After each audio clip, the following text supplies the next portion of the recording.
Hey team, meet Skimpies, the organic cotton undie made like a liner. Skimpies are for all of us who love going commando but can't quite pull it off like we used to. You just pop Skimpies directly into your pants, press firmly, and it's like you're wearing underwear without the gnarly panty lines. No PFAs, no synthetics, no irritation. Just clean, breathable, organic cotton where you need it most. Created by Bette Bentley, inspired by her own journey as an absolute babe who wanted to live that commando life, but without the UTIs.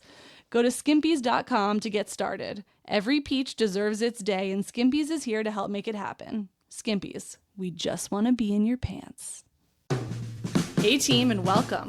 I'm your host, Carrie, creator of Mother Life, your destination for all things real talk and parenting. This is the IRL group chat, where we talk about the wild balancing act of pursuing careers and passions while also doing our best to show up for our kids.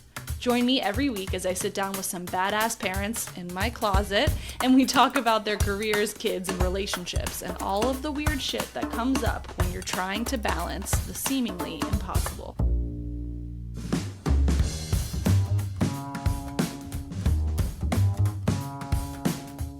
I've noticed this weird little micro trend in how some influencers speak. They talk about their own lore, the ostensibly lesser-known stories or facts about their lives in the before they became internet famous, before they started their current project, before now. Lore.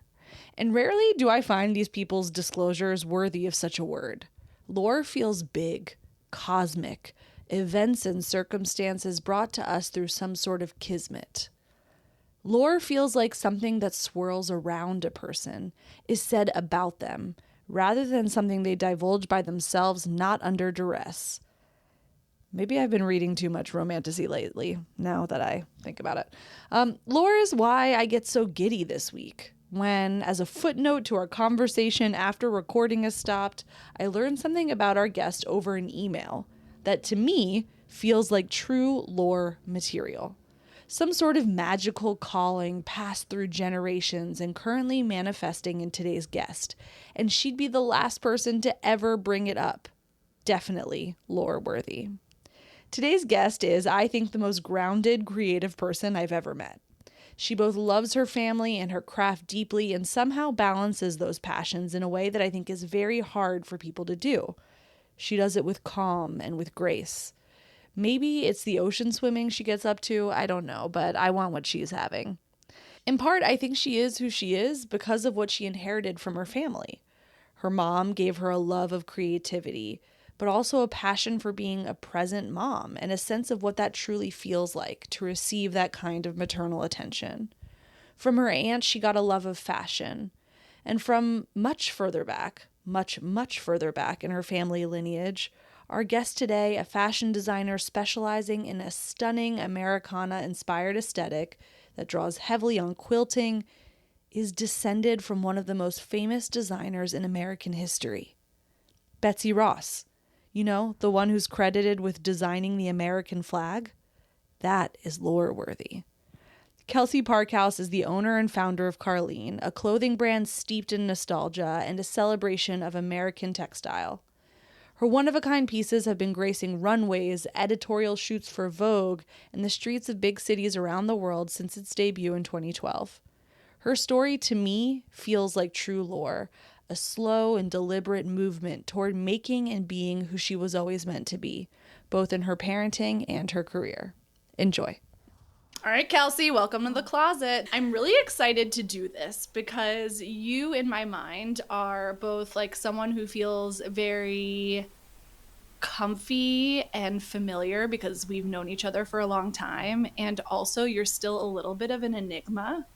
And I think you might be like one of those weird people who is creative but also pretty well adjusted. You know, so we're gonna have to figure that out. I think that's pretty accurate. Yeah. And we'll ask Derek. We'll be like, would you consider Kelsy adjusted and creative? He would probably say yes. He would definitely say yes. Yeah. Talk about two extremely even-keeled people. He's more neurotic than I am, but he does a good job of keeping it inside. Okay, yeah, he doesn't really effuse that energy. Yeah. So you know the deal. We're going to start with little Kelsy in Long Beach, and we're going to get to big Kelsy in Long Beach. And there were Yes. like some stops along the way, right? Yes. Yes. One big detour. A few One big smaller detour. detours. Yeah. Okay, so talk to me about growing up in Long Beach, because in my mind, it's like, I mean, what do I know about growing up in Long Beach? I know about Snoop Dogg. Cameron Diaz, was she also Long Beach? Correct. Yeah. And the beach, that's long. Tell me, what was it like? And Sublime. You're forgetting Sublime. And Sublime, oh my God, that's embarrassing, given huge Sublime fan. Huge. Talk to me. What was it like? It was great. It is an amazing place to grow up. It's very like active. Like there's always, like I never felt bored. There were always like things to do. It's like big but also small. I think that's a similar downside to a lot of cities that like you get kind of insular about your little part of the city, which is definitely part of my experience growing up. And it's been fun as an adult to like widen that circle. But yeah, I just always felt like busy and like in community and like had lots of activities to do. And yeah, my family loves the beach. We went to the beach a ton. But we also like skiing, and like the mountains are accessible even though they're not right here. And if you want like a more genuine city experience, it's easy to get into LA. Yeah, I had like a very like classic suburban childhood. It's giving like Wonder Years. Sort of. Yeah, like very, very classic suburban childhood. I definitely feel more like I lived and live in the suburbs than I do in a city, because Long Beach just kind of gives those vibes, even though it's a pretty big place ultimately. And what were your parents up to when you were growing up? My mom stayed at home, and my dad worked in a family business. And both of those things are still more or less true, even though we are all clearly out of the house and have been for years. Yeah, my mom worked a little bit when I was first, like after I leave and when I was first born. But once my brother came along, she really committed to being a stay-at-home mom. That was kind of always her passion from when she was young. Like she was really interested and committed and happy to do that. Like she never wanted to do anything else more than she wanted to do that. And was she like into the PTA and like volunteering at your school? She was definitely super involved. The first time my kid had a school field trip, she was like shocked and appalled that I didn't like immediately sign up to be one of the field trip chaperones. Sure. She was like, I went to everything. But yeah, so she was super involved, but not in like she was never like PTA president. She was more like a worker bee type. And she's also very creative. She like always doing projects. Actually, I just dropped my kid off this morning at her house, and she was showing me like literally 3 different projects that she's working on, that are like Christmas decor related. Amazing. So yeah, she's always been really creative, and we always had like a really colorful, fun, welcoming home. And what was the like discipline vibe? Was a big part of that. It doesn't feel like we're talking very strict about things. Like what was the sort of ethos? Like what was the curfew situation as you got older? What did all of that look like? It's funny because she is both chill and strict. Hard balance. Yeah. I think like my siblings chafed at it a little bit more than I did, but she was Eldest definitely daughter? like really, yes, eldest daughter. But she was definitely like really strict about like drinking or lying or like being out late, we're all like very Big no-go no-nos in our house. Now, Yeah. okay, so this is a genuine question I have, because like, I mean, my oldest is 5, but there are certain things now where I'm like, he has to know this isn't okay, and also like, go to your room doesn't mean anything. So like, give me an example as you were older, if you got caught lying or somebody whatever, what does it look like? What's the repercussion? Yeah. Let's see. I'm kind of I kind of had in mind more like older years type things. Yeah. There's definitely one time, What's coming I for can't us? remember who was involved when we were small. I can't remember if it was like all 3 of us kids or just like some of us.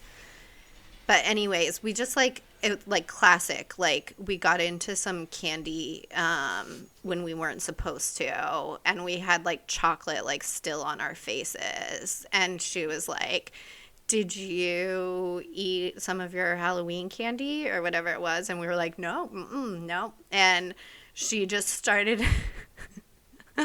such a performance. She just started like bawling, and she was just like, I can't believe that you lied to me. Like, I see the chocolate on your face. You can't ever lie to me like that. Like, And that left an impression. yeah. Oh my God, and the Oscar goes to Mom. Yeah. And it left a big impression that like really like no matter what else, we just really need to not lie to her. I love it. I love that. Okay, Yeah. a little bit of psychological warfare. Yeah. And then later on, She was also like one of those moms where she could just like look at you and you like were like, oh, I better do what she said. Like, yeah, I need to figure out, how does one gain that gravitas? I don't know how one cultivates that. But If anybody has ideas, I put should it in the ask her show for notes. tips. Yeah, I would Yeah. love to be a little bit more like, you know? Yeah. I've started explaining to my son sometimes when he does something that's not cool, I'll be like, that was a really nasty thing that you did. Because, like, not kind is not working. But I also, you know, like, because that's really not kind. You know, we're a kind family. You're a kind boy. You just forgot. None of that is getting through. So now I've just started, that was really nasty. That was a nasty thing to do. And for some reason, like, for this week, that's working. But I don't trust it. You take what's working until it's not anymore. Yeah, that's the most annoying thing about it, right? Is the minute you crack something that works, it doesn't work for that long. Okay, so you mentioned that your mom's creative, and you obviously effuse all things creative. Now, what was your relationship growing up with the swap meet? Or we like, went from what when is I was that? What like you called a it? Little kid. Yeah. Yeah, it is actually, and it's interesting that you say that because I feel like more commonly people refer to it as a flea market. I knew who I was talking to. Like outside of like Southern California, but like my family growing up, we were always like, we're going to the swap meet. We're going to the swap meet. But then that was like that felt like when I went away to college and stuff, that felt like a regional vernacular. But yeah, I haven't. I'm trying to relate to you, Kelsey. I haven't really parsed out where it all falls, but yeah, there's an amazing flea market, swap meet in Long Beach. It's been running the whole time I've been alive. I've been going since I was in the stroller. It's something that my mom has always liked to do. My aunt also, she never lived in the same place as us, but she also really loves it, and every time she would kind of come to visit, and it coincided when it was happening. We would always go together. And yeah, and I loved it. And my mom, well, I'm sure I didn't love it all the time because, like, kids. But my mom taught me to haggle, like from when I was small. Like if I wanted something at the flea market, she would be like, "Oh, here's $2. Like, go ask him how much it is. Go ask like." And That's it's also such a really good easy. underrated skill. Like the idea of that gives me diarrhea. You know, like I'm not built for that life. Yeah, it's also really easy to haggle when you're like a cute 5-year-old. Sure. Because the vendor, like asking about like a Barbie with its hair cut off, because the vendor's like, oh, you're adorable. Like, why don't you just have it for free? Um, Good tactic, Mom. so it's very good training wheels. But yeah, and she also kind of, I think that's what, like, two reasons that I kind of liked it against the odds of maybe some kids, is, yeah, she taught me how to haggle and let me get like little things. And then as I got a little older, she helped me cultivate like a collection. So, which is like, I feel like one of the funnest ways to experience flea markets is when you have something you're kind of always looking for. And there's like variations on that thing. So yeah, so I like cultivated a collection of this one specific type of doll, that's very cute. Do you still have them? And I do, but it's like kind of absurd, at this point. We're gonna need a picture. We're gonna need like a picture. Too many dolls. We're gonna It's just so like too creepy. many dolls, It's and I so don't creepy. need them. They're small. That's a good thing. They're small, and they're very cute. We will need a photo for the like show notes. Yes. Yeah. So yeah, they still live at my mom's house because it's like we don't have. I don't really want them, but I also don't really want to get rid of them. Yeah, that's how I am with my Beanie Babies. Yes. So I think the haggling and the cultivating a collection made me like helped keep my interest even though I was young, because I would be like, just like looking for something the same way my mom and everyone I was with, all the adults I was with, were looking for something. So it was really fun. Yeah. And then where in this timeline do your parents get divorced? My parents get divorced when like essentially between like middle school and high school. That's a pretty formative time to get divorced. Yeah. For you. Yeah. Yeah. It is, but they did a really good job. It was like really not that traumatic, honestly. What do you think as a kid? Because like everyone who listens to this podcast knows that my divorce situation was like less smooth for my parents. So let's talk about like, what do you think made it successful and not like a piece of trauma for your therapy sessions that you probably don't even have. You probably don't even have a therapist. That's crazy to think about. Okay, so tell me, what did they do? Well, the first thing is that it sounds like really like I had my head in the sand and was dumb that I didn't realize this, but they essentially did a trial separation without telling us. They like pitched it really well. My mom was like, you guys, we've lived in the same house your whole life. And I think it would be a great adventure to live somewhere new. We are going to move to Bishop, which is a small town at the base of like Mammoth Mountain. We're going to move to Bishop for a year so that we can experience a different lifestyle, a small town, the experience of living somewhere new, making new friends. We are going to get to ski and snowboard a bunch, and then we're going to come back. We're going to do it for 1 year, and then we're going to come back. Wow, that's good. Yeah, and obviously there was like a little bit of like trepidation, but like, yeah, they did a good job selling it, and it seemed exciting and fun, and it was. It was an absolutely wonderful experience, like very formative. Just the experience of like going to a brand new school where you don't know anybody, like, and just like having to like, in 8th grade and like being like, I guess I'm just going to sit at this picnic table by myself, like first day of school lunch. Are you an introvert or was an obviously extrovert? more introverted. That It was tracks. really, really hard. But like, it also like taught me that I could do it, and that it was great. And obviously some people move around all the time and like are forced to do this by like life circumstances that are not just like chosen like in the way that my family chose it. But yeah, and me and my brother were in middle school, and my little sister was in elementary school, and we all got in the car at the end of the day, and me and Cody were like, oh, like just like kind of beat, like that was a long day, you know?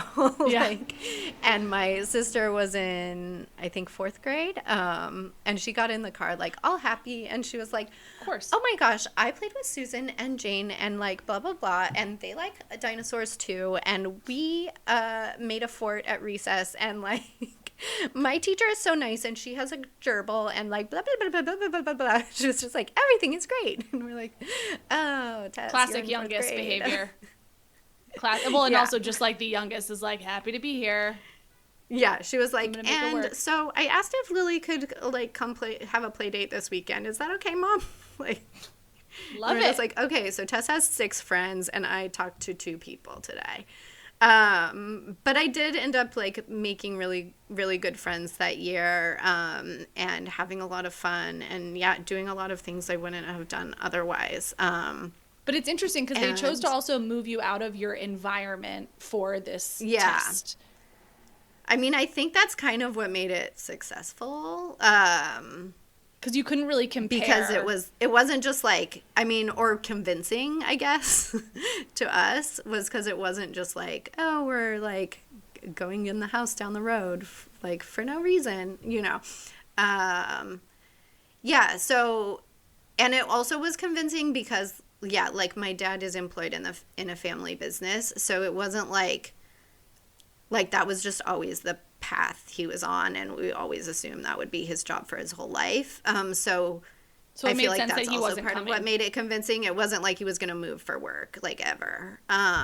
So it made sense. Like, oh, dad's staying back, and he's going to come up every weekend, and because he has to work, and that's the reason. Wow, they're good. You know, it seemed like plausible. Or I was just, you know, a dumb kid. But No, I mean, I actually think that like it's a very unique. I've literally never heard of that approach, but actually, it was very smart, I think, on their part. Yeah. You can't just like be comparing all of the time, and also you don't have your friends from school being like, "Hey, Kelsey, like your parents are gonna break up."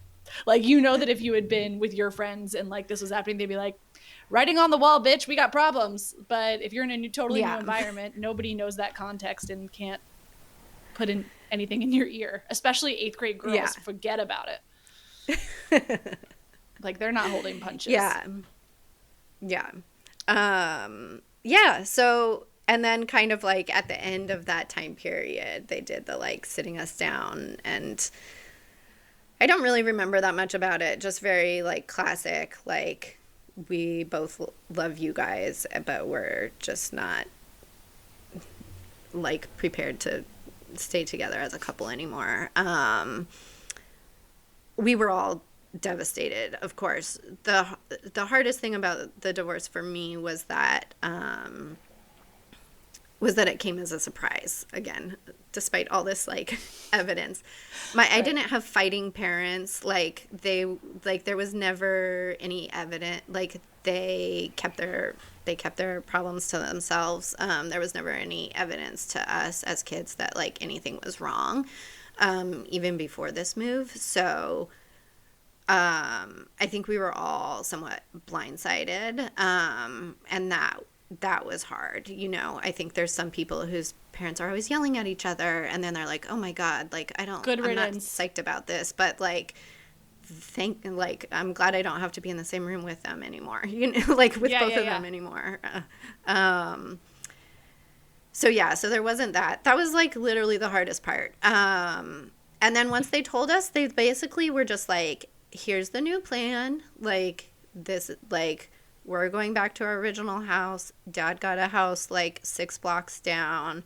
you're, you know, and like you're doing like every other weekends and Tuesdays, like they had it sewn up.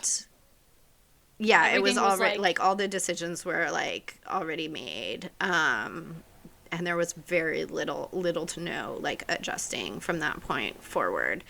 And they also just like they never said anything bad about each other. I feel like that's like low bar for like excellent divorcing, but beyond shockingly that, hard for many to attain. Yeah. Beyond that, they never even like we were never like at breakfast, and neither of my parents were ever like, oh, and I'm going to court about the divorce today. I just like nothing ever was like, not like we couldn't ask questions, but it was just like, this is our business, and we're the grown-ups, we're handling it, and we're the adults, and you don't need to know anything about it. Like, was kind of the vibe. Bravo, parents. Yes. And so then, they did a really good job. Yeah. And then you're entering high school, sort of, as all of this is unfolding. And did you, like, what was high school like for you? Were you involved in a bunch of stuff? Did you like the academic stuff? Like, what was life like outside of the house? Yeah, I've always liked school. I've always liked school a lot.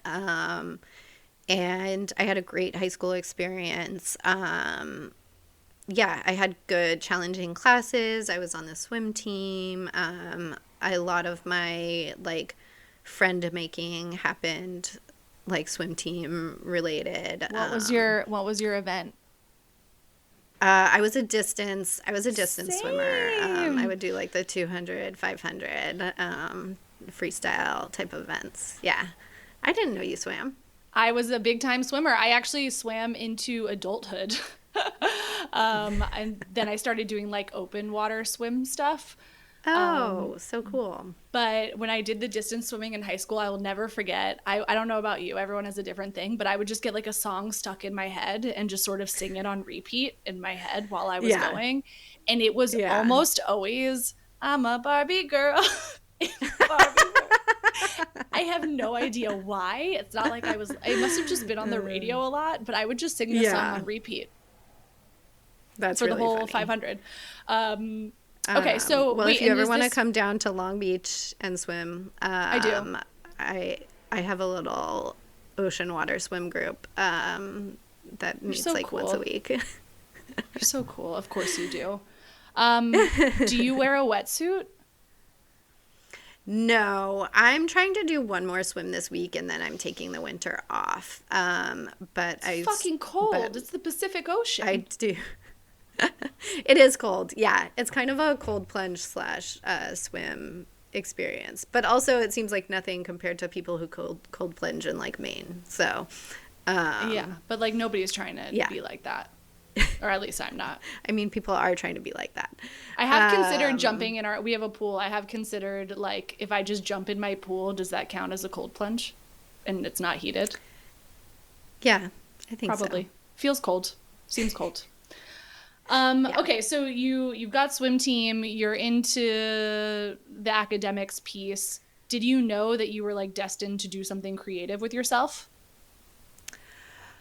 Kind of yes and kind of no. I was also in like AP studio art. I loved it. I had a really inspirational teacher, Mr. Zito. Shout out Mr. Zito, way to change somebody's life. Who like was just really encouraging and taught us all and like treated us all very, very like serious adults, even though we're like teenage babies. And I always did like crafts and hobbies and art on the side, and I also really liked academics.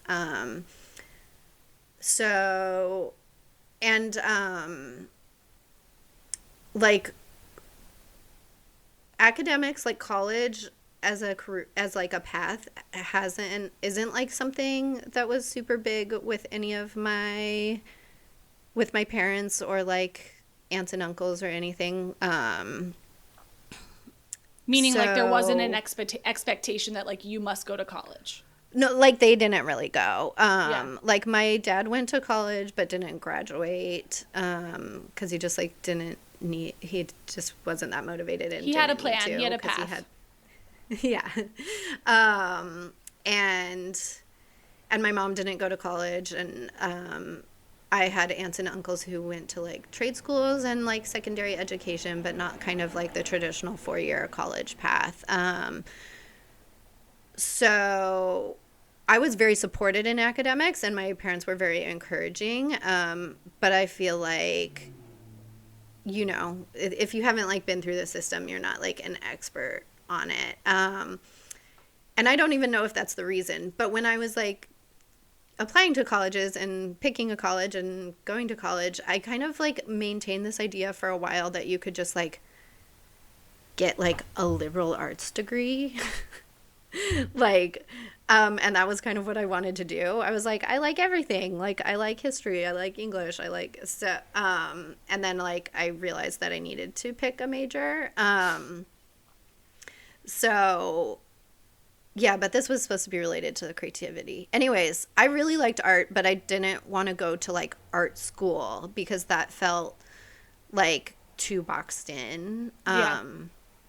And I didn't want to go to like art school after. I wanted to have more options and have like a broader education.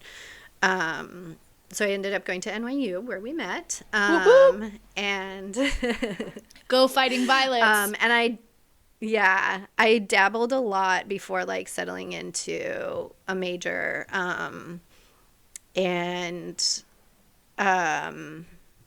So I chose art history as kind of a compromise.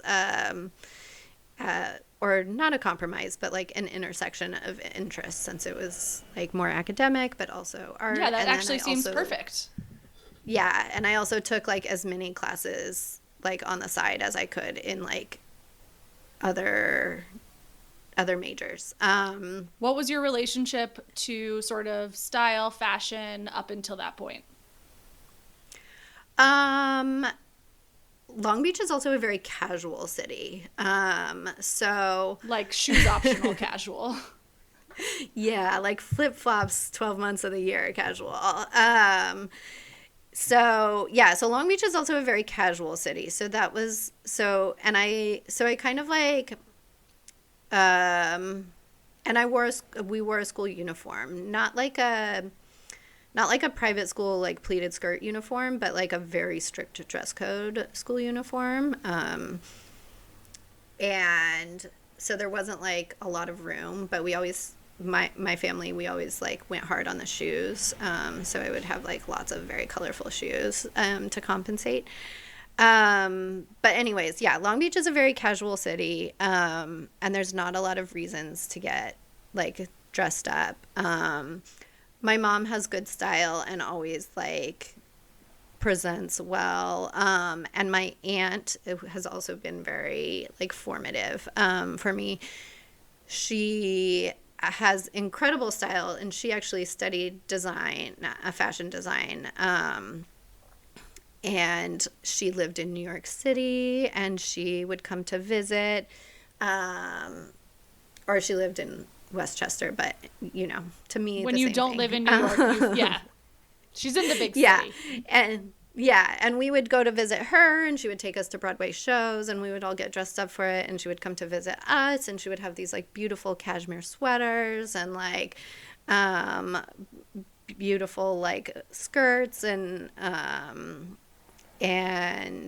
yeah, so that was always, she was always really special to me and that was always kind of like a window into like a more formal and dressy kind of world. So that was also like a big part of why I looked at schools on the East Coast and New York specifically. And kind of like I had always just been, so I always say I wasn't like, I feel like some people are like, I have to get out of where I grew up, and I didn't really feel that way, but I felt obviously very pulled to come to go somewhere. Like, I felt very pulled by New York. It wasn't so much a push out of Long Beach, but more of a pull to Wait, New what's York, your aunt's name? Lori. Shout out Aunt Lori. Lynn. Look at you, shaping the future of the next generation of style and tastemakers, Aunt Lori. Yes. So I was just like super enamored with New York City for a long time. So when I got the opportunity to go there for school, it was like, of course I'm going to do that. And then how do you make the leap? While I was at NYU, I did a bunch of internships actually in the fashion industry. Like, anyone who would take me that didn't care that I wasn't studying fashion design, which, like, honestly doesn't matter, because what are interns actually doing anyways? Carrying garment bags. If you were me, I'd carried a lot of garment bags. But I would be like I would be in like the PR department or the like sales department, or one internship was at Libertine, which was super small at the time, and I was like sewing on buttons and thrifting pencil skirts and like doing stuff like that, and they recognized that I didn't actually need to be studying fashion design to do those things. Shout out for being innovative thinkers. That can make all of the difference. Like, when somebody realizes that a core skill set isn't the same as what like a title is like, that can change a life. Yeah. So, and I just like really, and I got a lot out of the internships, and I was like, okay, so this is what I want to do. And I only needed like 2 more classes to complete my degree at NYU.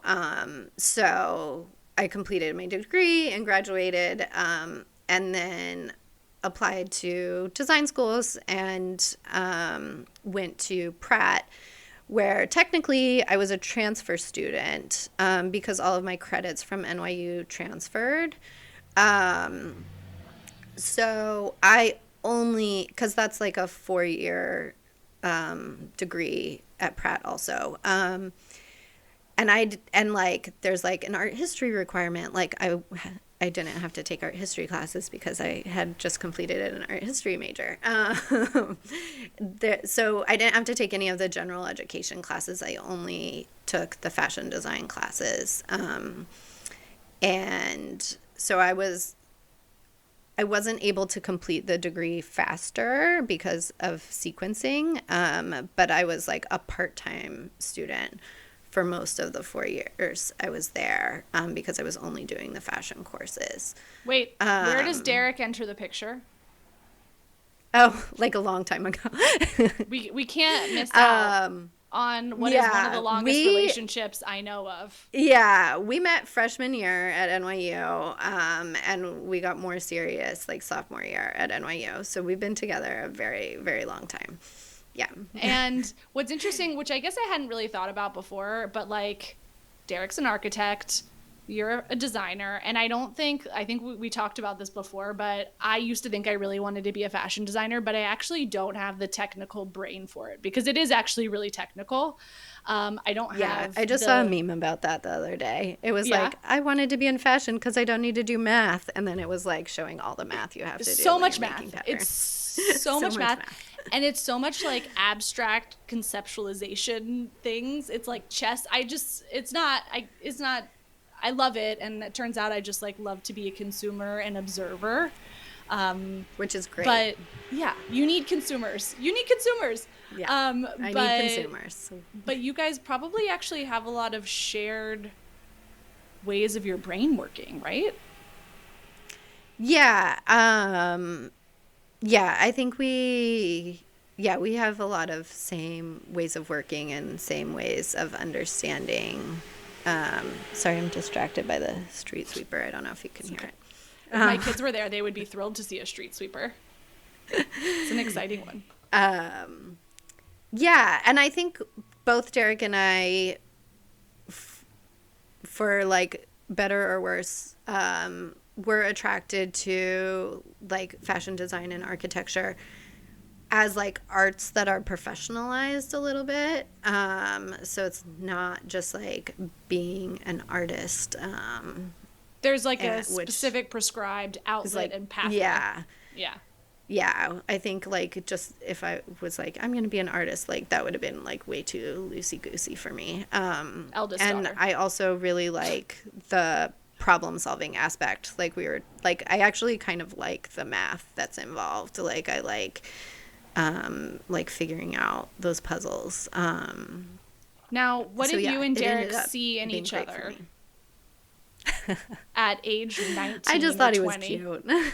Because, like, I mean, I just think it's kind of crazy, right? Because people are always like, and like, these are the sorts of things to think about when looking for a partner and da da da da da. Yeah. At 19 or 20, neither of you were thinking about that. And yet, you have found this person who is like deeply compatible, who you guys have this like very just like clear ease and comfort with each other and like mutual understanding that's kind of wise beyond its years, and it's nuts.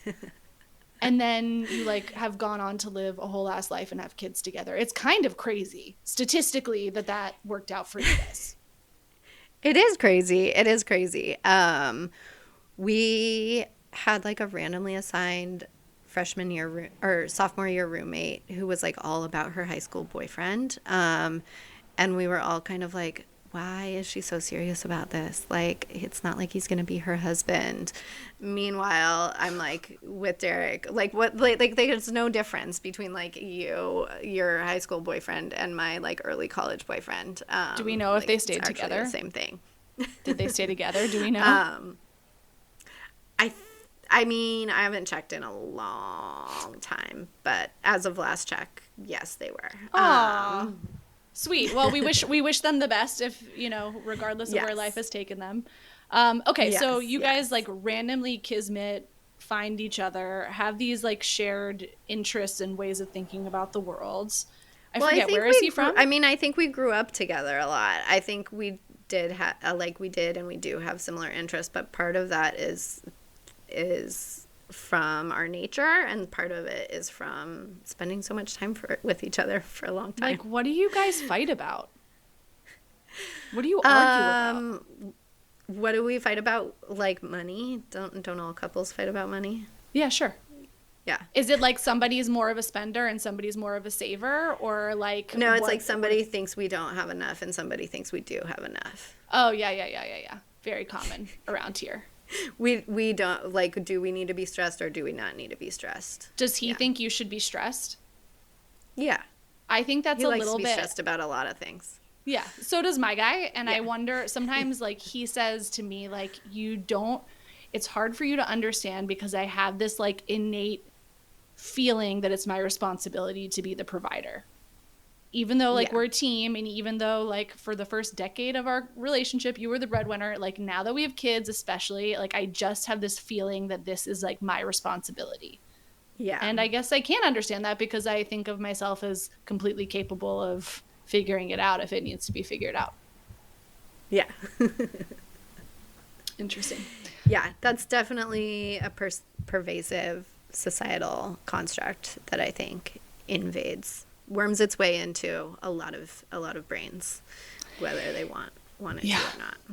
So you go to Pratt. Now we're fast forwarding again. Now that we've got Derek and he's included, he's involved, and he's on the ride. Now we're back at Pratt. You are finally doing this thing that like sort of like a slow build of where it makes sense to be. And as part of your graduation there, you put together a collection. Is that right? Correct. Yes.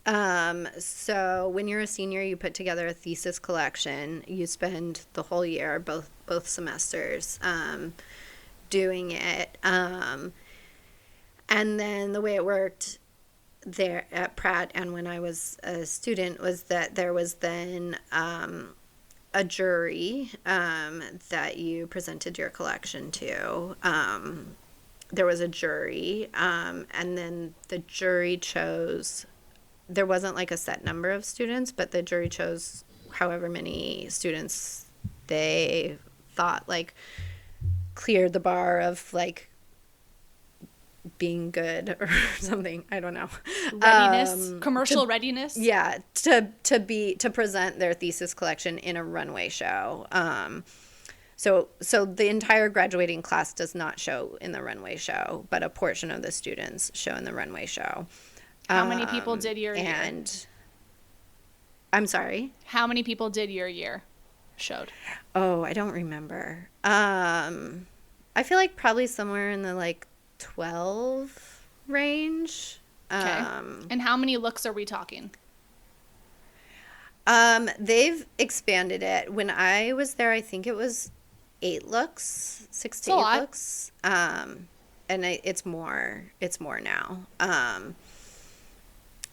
Yeah, but like 6 to 8 looks. And you like sew them yourself, like you do everything yourself. Some schools like Parsons, I believe, allows like a certain level of like sending out to like sample makers. But we did everything ourselves. Yeah. And what was the inspiration for that show for you? I'm leading the witness. It was the Grand Canyon and American quilts. So a big part of what I do now is make outerwear out of repurposed textiles, quilts, and also wool blankets and stuff. And where do you find those textiles? At the flea market. And this was a long time ago. This was in 2012. And I had a coat made out of a quilt in that collection, in 2012. So it's been like part of the DNA from the beginning.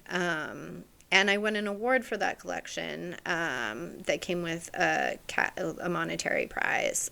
So that was also kind of the launching pad to create Carleen, and try this entrepreneur. I mean, you're fucking doing it. You're not trying, sister. Well, yeah. But hard. I mean, it felt like a really big leap. Then it still does sometimes. But well, you're like a mix, because you're extremely creative, but you also like to have assurance and like maybe a little bit more risk averse than your average artist. Yeah. And so I could imagine that would be scary. I would feel the same way. Like I like the idea of a salary. It feels less terrifying. But like you strike out and you do this thing.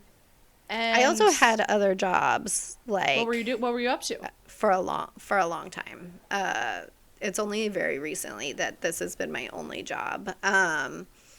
When I graduated, there were kind of two parts. There was this cash prize that also came with like a little bit of publicity. And then I was also offered a job doing small batch, like working at a company that did small batch manufacturing for independent designers.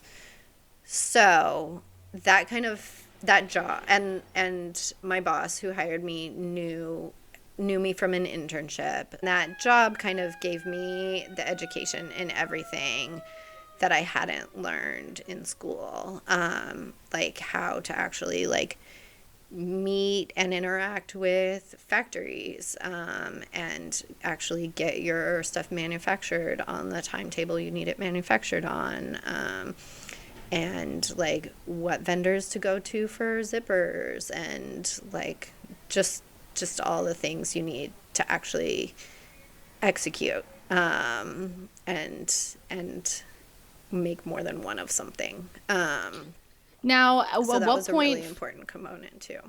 Now, at what point in Carleen's life were you like, I'm gonna do this? Like, this is happening. People are really buying, because like your stuff is most of it's one of a kind because of where you're sourcing your materials from.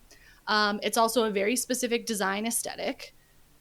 Which, like, now, do you ever feel like, that brand is definitely copying my vibe? Because, like, there's been a moment where that's happened. But, like, at what point are you like, I'm doing it? Like, this is happening. Were there I don't think there was ever, moments? like, yeah, there's never been, like, a big revelation, because it's always been, like, a little bit of a grind.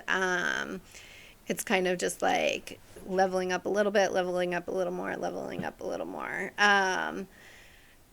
But basically, yeah, so the jobs I've held simultaneous to running Carleen was first I was doing this manufacturing job, and that was a full-time, like that was a full-time job, a full-time salaried job, and I was just doing Carleen on the margins.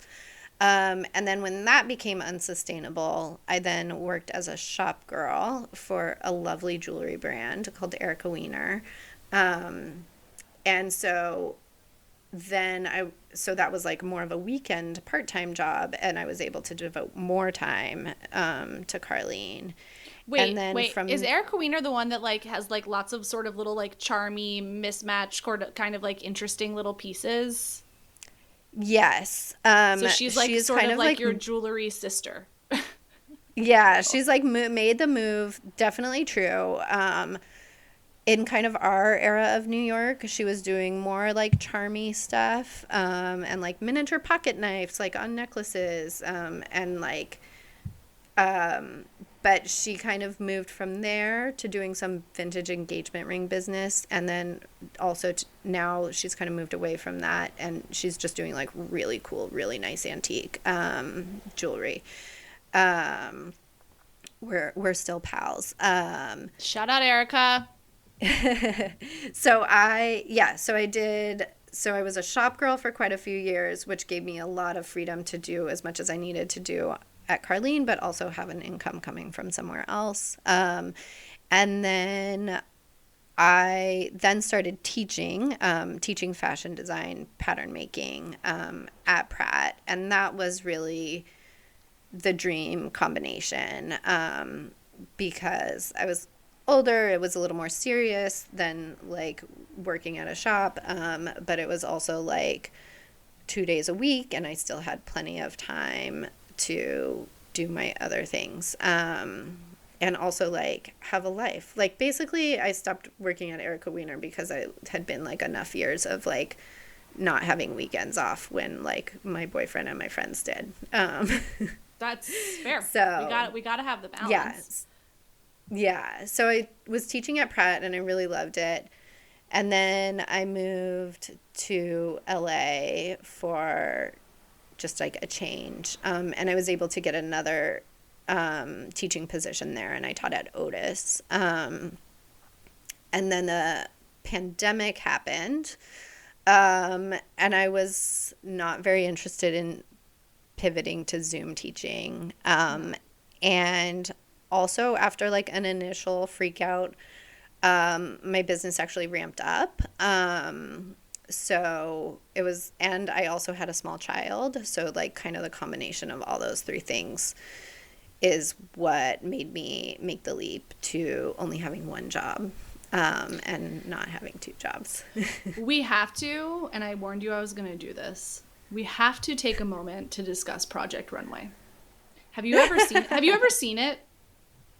I have seen Project Runway. I haven't watched in a long time. I watched like some of the early seasons, but it's been a long time. So don't watch the most recent season because they changed networks and now it's become kind of like bitchy in a way that was really not the DNA of the show. But I was so obsessed with the show. I mean, still am in the sense that I've watched the most recent season. I recently revisited it, but like when I got married, I wanted to turn my white dress blue with some blue tulle. So I went to Mood, because that's where they buy the fabric in the store, like in the show, you know? And there's so many components of that show. Like when you're talking about teaching at Pratt, I'm like, oh my God, were you somebody's Tim Gunn? Like the wise sensei who's like the steady hand for these up and coming designers. Like, and then when you talk about your show where you're showing your collection and only some get to go on to do the runway show, I'm like, oh my God, you basically lived a non-televised Project Runway.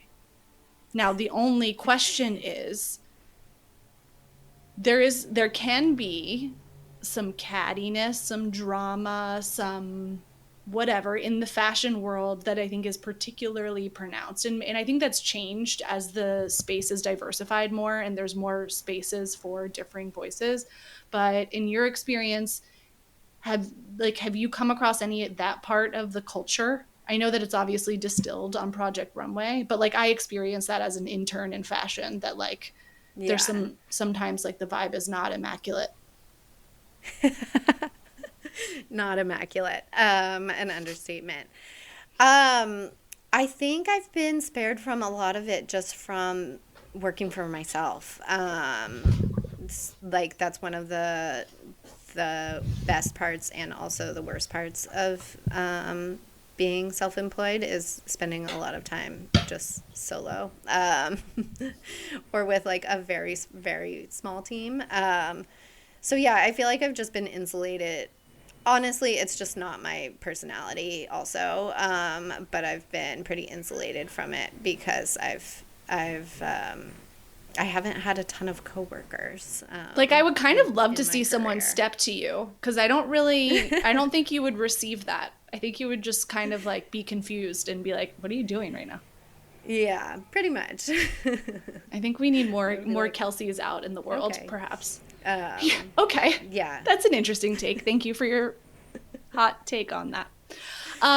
Okay, now you mentioned a small child, and that in part being part of the decision matrix to move to kind of really making this your full time.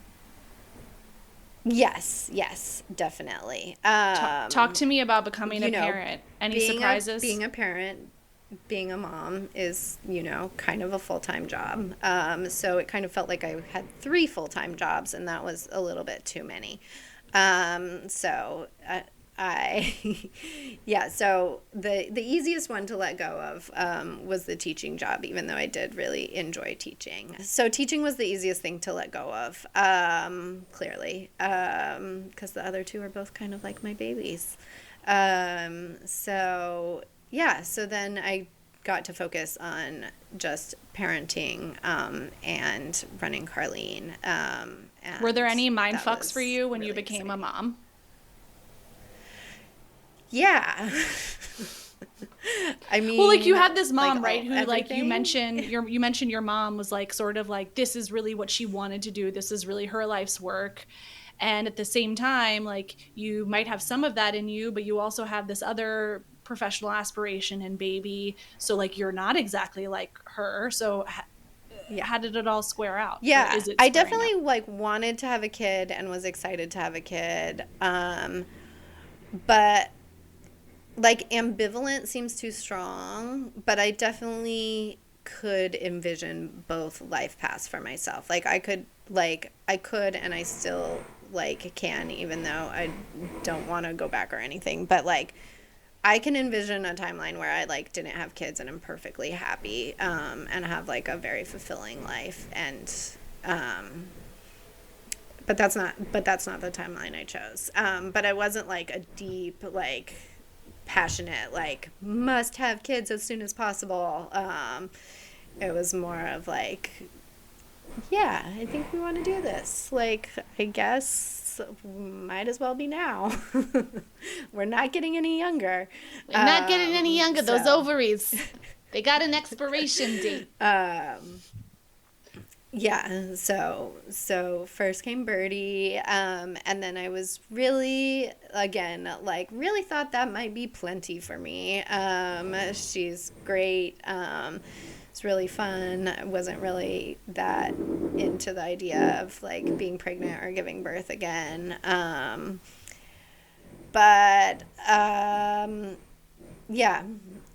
Derek was never like harping on it, but he was always just kind of like, I just like knew, like he just said and didn't change his mind, like he would love to have another. And I think 4-year-olds are really fun, I've discovered. Basically when like Birdie was around 4, it started to be like, okay, like I guess I can do the baby thing again, maybe, like, to have a 4-year-old again sometime. Like, that's cute. I would literally never say that about 4, so I think that's very sweet that was the age for you. I mean, even so, my younger kid Rory is now almost 2, and even there is like just so much more delightful for me than like anything in the first year. Yeah, is. Agree. Yes, I like get a lot of my self-worth from productivity. And there's nothing about the newborn stage that feels productive, even Yeah. though we all know you are being productive by keeping a human alive. You're not like So firing on some of the cylinders required yeah, for yeah. engaging So yourself intellectually. yeah, so toddler and up is like a lot more exciting for me. Yeah, and my kids are great. They're really cute. And Now, you both are creatives in your household, but like your husband has a job that's much more like out of the house, needs to work prescribed hours. You also have demands on your time professionally, like, but it's more flexible and fluid because you're your own boss. Does it feel like the natural rhythm of things? I imagine that you end up being the default for parenting stuff because you're just more physically accessible. Is that true? yes, And are we fine with that? yes. Most of the time we're pretty fine with it. The Derek would love to be home more than he is. Like there are like financial parameters that are like his job provides health insurance, mine does not. Like Yeah. he would love to he yeah, he would love to be more at home and less constrained by his job than he is. I But feel the like fact in is that some he is ways that constrained would by his job. I feel like in some ways that would make me less rageful about it because it's like he would like to, but he's doing this thing for the family, which means he can't. So I feel Yeah. like that would allow me to be nicer to him if I were you. It mostly comes up in like bickery little ways. Like he'll be like, I think we should take Rory to the doctor. And I'm like, okay, do you want to call the doctor? Like, he's like, Yeah. I have to be at work and I don't even, like, my work is not even in Long Beach. And I'm like, that's fine. I know. But, like, Then don't you say can still be the we, one who calls and Derek. makes the Yeah. appointment. Like, This is he also has, that like, a sounds little bit familiar. too much respect for authority. So he's like, must be at work when I'm told to be at work a little bit. And I'm just like, you are not like, Yeah, you're enslaved. not an intern. Like Or an people know intern, you have same a thing. life. Like, yeah. No, it's totally true. But I think on the weekends, you guys like would you say your weekends look sort of similar to how you grew up? Um, yes and no. I feel like we're still getting our footing on like adventures. My family did a lot of like camping and like spending the weekend away from the home growing up, and Not my strong suit. we haven't quite gotten there yet. But the kids are young, and we will probably get to some version of that sometime soon. Do you ever get antsy about that? Sometimes I get antsy because I'm like, I want to do it now, but I also know I won't enjoy myself. It's also hard with the ages my kids are, because Birdie is 6 going on 7 in April. And she's like totally game and could totally do it. But like Rory still like needs a nap once a day and like stuff like that. So sometimes I'm like, come on, dude, you're holding us back. But Yeah. also it's fine. It's also still kind of nice to have like enforced quiet time like once a day. So we do a lot of playgrounds. My kids are very active. So What's their relationship with the swap meet? And we take them to the swap meet, whether they like it or not.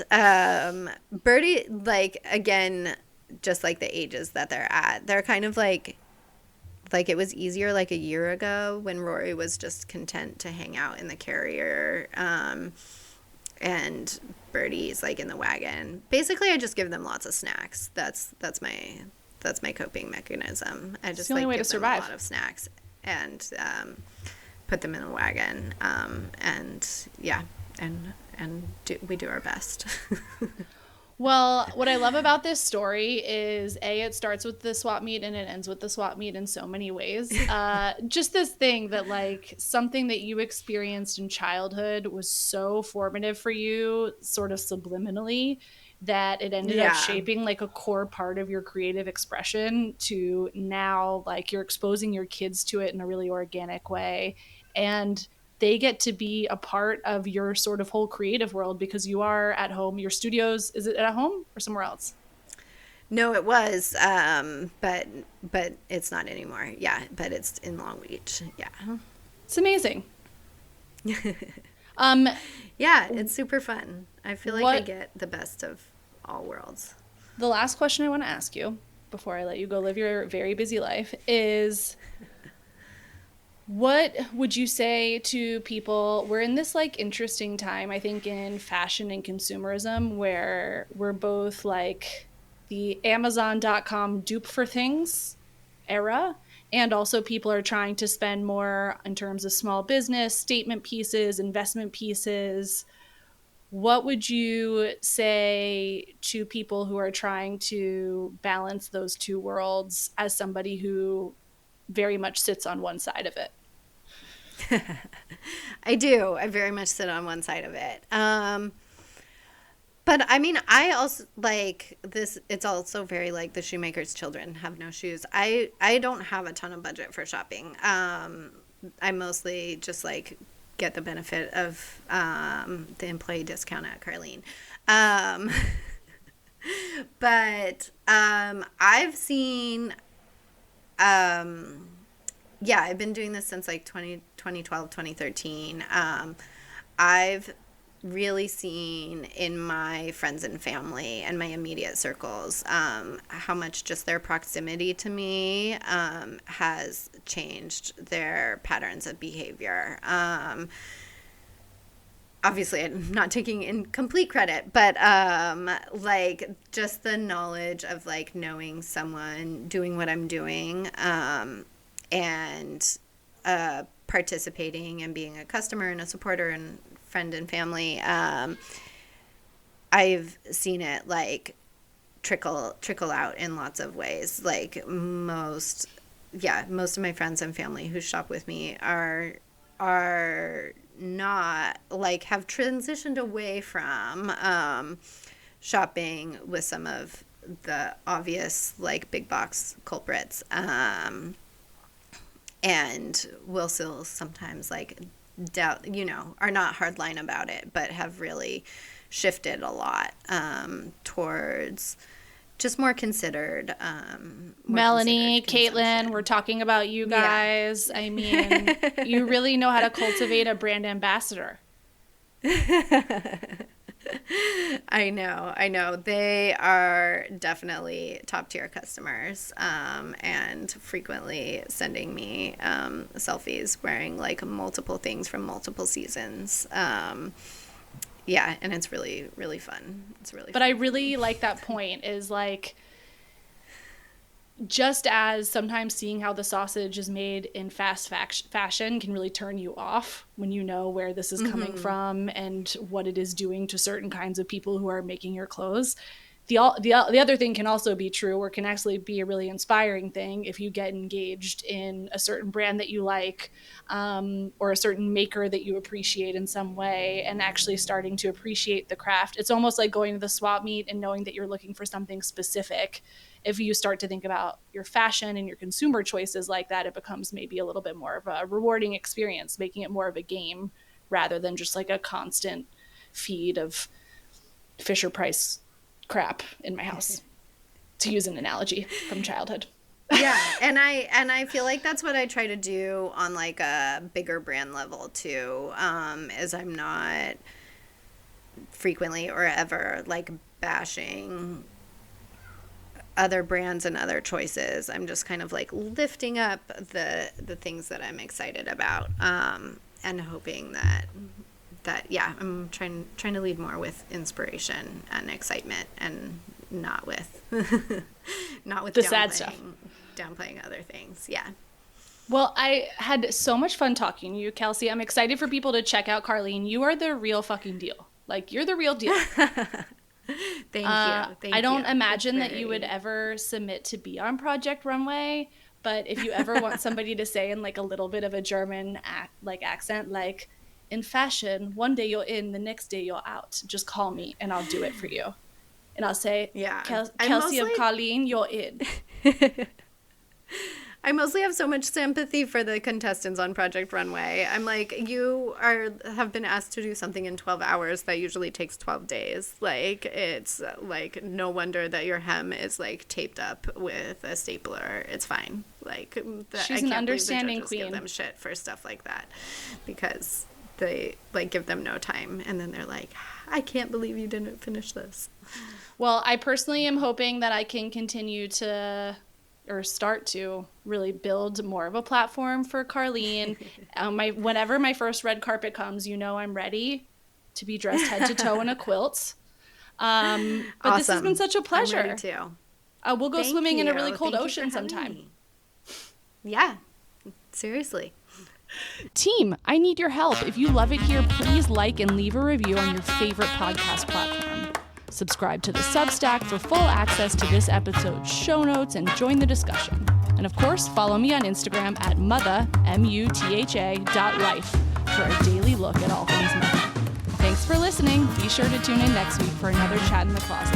This podcast was produced by Mother Life, music by Ronan Landa.